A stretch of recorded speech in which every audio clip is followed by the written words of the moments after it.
G'day guys, my name is Don and you're watching my channel, Don Astronomy.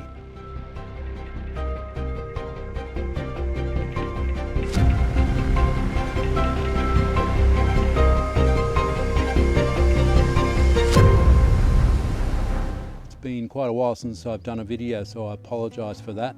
Been busy with life. I was going to do a video today about a recent purchase I did. I've just been in Japan on holidays and I purchased the ASCAR f3.9 reducer, or 0.7 times reducer. This reducer is for the ASCAR FRA models, the 400 and the 500mm versions of the refractors. Now, this brings my field of view from 400mm down to 280mm, so it gives it a much wider field of view for me, so it gives me another option. And also it makes it much faster because it brings the F ratio from 5.6 down to 3.9, so it means I don't have to expose as long. Now, unfortunately it's not going to happen because I need 55mm of back focus, and I thought I had it but I don't, and I went through all my adapters and extenders and I couldn't get there. I need 17.5mm for my QHY 294C camera, 20mm for the filter drawer. That leaves me with 17.5 left over. So I have purchased a 16.5mm extender from Testar in Sydney, and I'm hoping that's going to be here soon. So that'll be for the next video. So I'm currently set up. I'm shooting the Coalsat cluster NGC 4609. It's in the constellation of Crux. It's in a big star field. Now I'm shooting that because I've recently been processing an image I did in September of 2025, M6 butterfly cluster. It also is in a big star field, and it's a small young cluster of blue stars in amongst some emission nebula and a HA region, so lots of oranges and reds, and also in a star field. And it also has some really nice dark molecular clouds, so there's a lot of contrast, a lot of things happening in the image. Now, I thought that I'd try to shoot something similar, so I'm hoping I'm going to get a similar result. Looking on Astrobin and with Stellarium, I'm hoping this will yield me a similar image, obviously in a different region altogether. Now, what I'm going to do with today's video is I'm going to focus now on having a look at sampling. The reason is because with the QHY 294C colour camera, that's the only one-shot colour I've got for this rig, and it's got 4.6 micron pixel size pixels in it. Now, with the 400mm of focal length, I'm way undersampled. So in order to bring my sampling to match it better, I need to dither my images, which I'm dithering every third image, but I also need to drizzle when I go to stack to be able to get be better sampled. And the reason I'm doing this too is once I have my focal reducer on, it brings me down to 280mm. It's going to even be more severe, my undersampling. So this will, hopefully, I will be able to improve the sampling rate and get a better image and get some of that resolution back that I'm missing by being undersampled. So we'll see. So let's get started and compare. So I'm also going to be shooting, well, I am shooting a couple of galaxies at the moment on my main rig in the observatory, so I'll have a busy night. Now I'm just going to quickly polar line, and then the next time you hear from me, I should be imaging.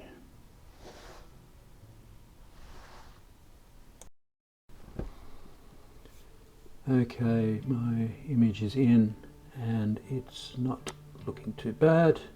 I have had some issues with my little Skywatcher GTO guiding because it's maxed out, but I need to do a bit of work on it, and I'll probably pull it apart, and that'll be for another video. But now that's the dark nebula, it looks like, that I was telling you about, and if I look at the plate solved image, overlay it, it's pretty good. I'm pretty happy with how that's framed up. There's a little star cluster there, it seems to match that plate solved image, so all the framing's pretty good. Okay, from about 8 hours, I've got about 5 hours data in my UVIR. I've thrown the rest out. You can see it's well dithered. And in my duo band, I ended up with about 2.5 hours of data, but I only ended up with just over 1 after throwing out. Okay, it's stacking time. I've got my blinked images and I've loaded them into my lights, and I've got no flats. Long story short, I screwed my flats up. But anyway, we'll move on from that. I have my darks in there. I have my bias frames in there. Now, as far as stacking goes, I'm only using the UVI filtered data. I'm not using my duoband data for the purpose of this demonstration. Now, as far as stacking, it's pretty straightforward. Image registration, local normalization, I'm going to reuse the last reference frames. I'm not doing an auto crop, and I'm doing astrometric solution because I do want to use spectrophotometric color calibration for the demonstration. Now, as far as post-calibration, I want 3 images. So I want a non-drizzled image in its native format, which I'll do 1 of. Then I will do a drizzle just scaled 1:1 for comparison, and then I'll do a drizzle scaled 2:1 for comparison, and so that will be doubling the resolution, which is recommended for really oversampled images. Okay, so I've spared you guys the whole stacking process, so we'll open them all up, have a look. So I want to try to keep this as simple as possible for comparison's sake. So all I'm going to do to these images is, with each one, I'm going to do a spectrophotometric color calibration and on each one of these, and then I'm simply going to change them to their non-linear state, and then we'll compare them, and I think that's going to make a pretty fair comparison. I'm not going to do any deconvolution, any background extraction or noise reduction, star removal or star minimalization in this process. Okay, so I will probably skip through this process as well, just to save you people from dying of boredom.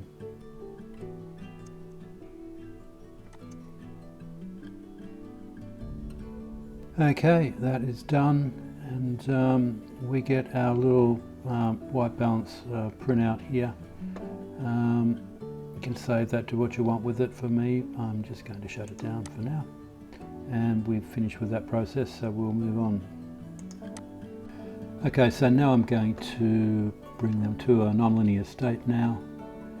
So the process I use there is a script. It's a SETI Astro set of scripts, and I use the statistical stretch tool, and this is good because I'll just be able to stretch them all the same, so we're not really worried about how good they look at the moment for purposes of comparing them. And I will do a preserve color, and I'll probably just bring that down to about a 10% blend. I might do a 15% curves boost. Let's have a look at that, see what that looks like. Okay, I think that'll be good enough to apply across all the images, so I'll execute that, and then I will do the same for the others.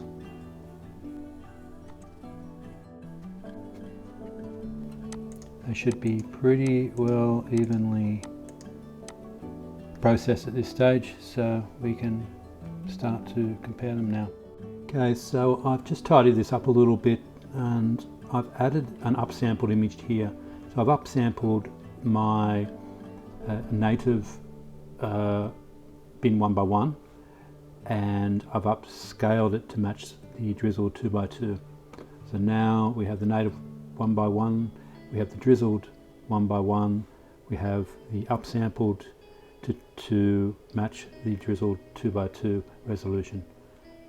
Okay, we're going to compare these two images at the top. This is just a native resolution that has not been drizzled in the stacking process, but this one has been drizzled. So let's dive in so we can have a look at the noise in the background. They're actually pretty clean because I did get a fair bit of data, and the more data you get, obviously the less noise. Now we'll just compare those quickly and have a look. Now to my eye, there appears to be less noise in this drizzled image, which is interesting, and because there should be less noise, but I have run a noise evaluation, and you'll be surprised with the results. Anyway, we'll keep the comparisons now. We will compare this image that hasn't been drizzled with our 2 times drizzled. Now you can really see higher resolution there, much nicer, tighter, rounder stars, not as blocky, and the noise floor in here is much better. Okay, so the reason I created this upsample image was so that we could compare it with this drizzled 2x2 resolution, which is twice the resolution of this native undrizzled image. So if we compare those two, this has been simply upsampled without the drizzling process, and it's done a reasonable job, as you can see. Now there is less noise. I can see, I don't know if you can see that on your TV, but it certainly, I can see the difference there, and the noise evaluation I've done reflects that as well. We'll have a look at that shortly. But the reason it's done such good upsampling on this image is because we dithered in the first place. If we hadn't dithered, it wouldn't have been able to do such a good upsample. And that's because it randomizes the pattern noise, like any hot pixels and fixed pattern noise. They kind of get eliminated when you are dithered, because PhD2 guiding or a different guiding software will slightly shift the image after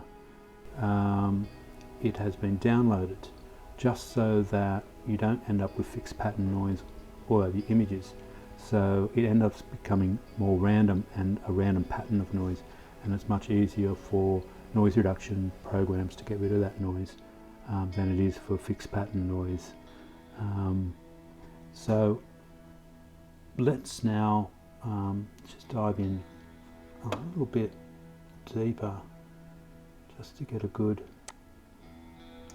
comparison of the difference. You can really see there the difference between 2x2 drizzling, how much sharper, higher resolution than our undithered images there. Okay, let's have a look at the noise evaluation. Now, I've already done that to save you guys the pain. This is our noise that we are getting off our native undrizzled image, which is reasonably low. Now, our drizzled 1x1 image actually has quite a lot more noise, like not heaps more, but enough, which is surprising because it actually looks to me to be not as noisy. That's our upsampled image here, and you can see the noise there is quite noisy actually compared to our drizzled 2x2 data. Almost 3 times as noisy, so that's interesting. So the drizzling really does make a big difference, I feel. My conclusion is I will definitely be using this 2x2 or this 2 times drizzled image, and I will add my duo band data to this, and I will process it properly, and we'll have a look at that very shortly. Now, if you've got this far into the video, thank you very much, and if you want to comment on what I've done, if I've done it wrong, you didn't like how I did it, or I could have done it better somehow, please do comment, and like and subscribe too if you haven't subscribed and you watch this channel regularly, because it really helps me out. Okay guys, thanks for watching.